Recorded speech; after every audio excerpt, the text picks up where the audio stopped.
Good morning. Welcome back if you're returning, and welcome if you're new here.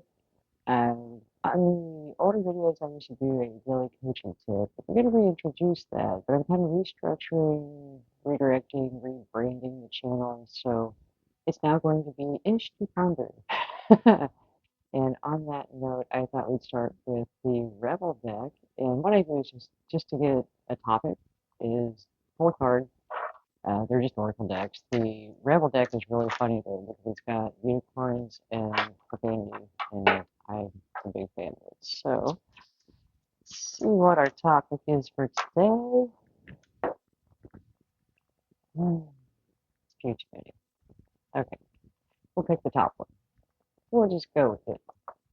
And it says, believe what you see. Face reality or live in effing la la land. Choose bravely. And that's very sage advice because so many times we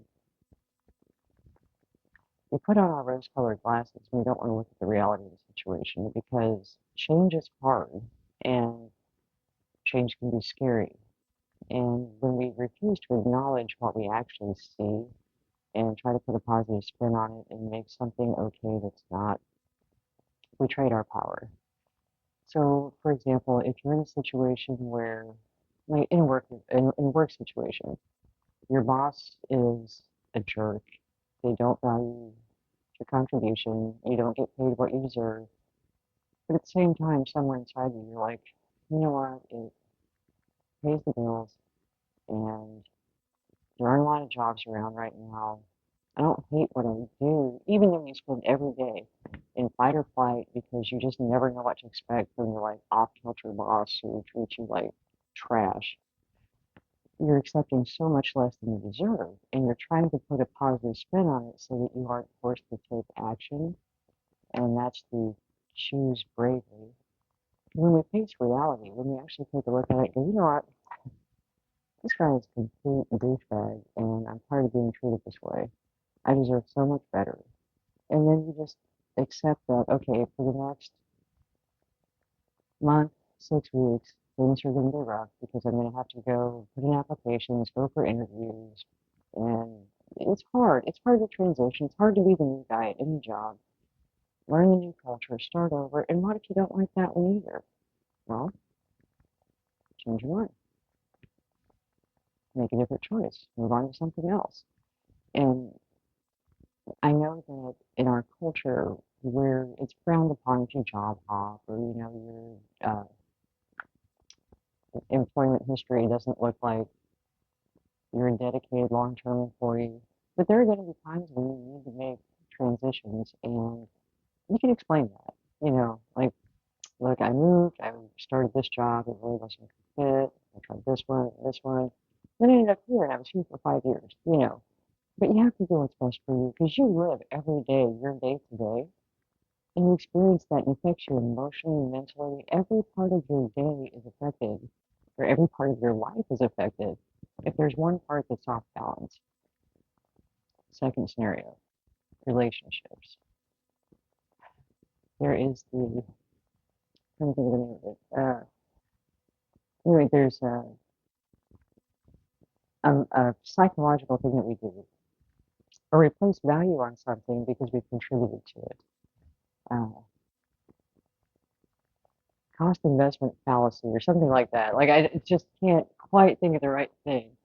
Um, but it's because I've spent 2 years investing in this relationship, uh, invested time, money, energy, emotion, and a lot of times what happens with that, again, la la land, believing what we see, not what we believe, what we want to see. When you first meet someone, they're on their best behavior. They're putting their best foot forward. We are too. That's what we do. We don't just go in like, "Ah, this is me." Uh, and if you stay with that impression of that individual and you believe that that person you could have a future with, but then as time wears on, that's not really who they are. A lot of times we are still in love with what we had projected that relationship could be. Instead of facing the reality and choosing bravely to start over, we stay. Cost some fallacy. I'm sure that's it. Uh, but we're in love with the idea of what could be, rather than the person that we've discovered it they actually are. And so staying in la la land because of this cost some fallacy where we're like, well, I've put 2 years in, we moved in together, it's going to be a pain to move on. And once again, sometimes we just got to face the suck. Because when you face the suck, okay, look, this is going to be hard. This is going to be a tough conversation. And I'm going to have to find somewhere else to live. We're going to have to divide anything that we have jointly. You know, it's going to be a mess. And it's worth it. It's worth it. If you're not in the right place, if you're not in the right job, if you're not in the right relationship, living in la la land is not going to work out well for you because eventually the rose-colored glasses are going to come off and you're going to look back and go, oh my gosh, I wasted the last 15 years of my life miserable. Or you spiral into emotional, physical ailments because dis-ease in our environment, in our relationships, in our reality will cause disease. We'll end up sick. And it's not worth that just to avoid a little bit of inconvenience to set things right. So today, our takeaway is to drop the rose-colored glasses, believe what we see, let go of la la land, embrace the suck. Because a lot of times, if we are willing to take a moment, look around us and realize this is not what I want, I'm not happy. This is not a full expression of me. I don't fit in here. I'm not appreciated here. I deserve better treatment. Napalm it. It's messy. It's painful. And it's totally worth it. Because once the smoke clears, you can go back down to the foundation, and start rebuilding. But this time you're doing it from a place where you know, hey, this doesn't work for me. This doesn't work for me. What I really like is this. And if you're not sure what you would really like, be still. Get quiet. Take a few moments to really get in touch with you. Make out a list of things that you enjoy, things that you like, how you want to feel in a relationship, in a work environment, in social settings, your friend group, hobbies, anything like that. Really get clear on who am I? What do I want? How do I want to feel?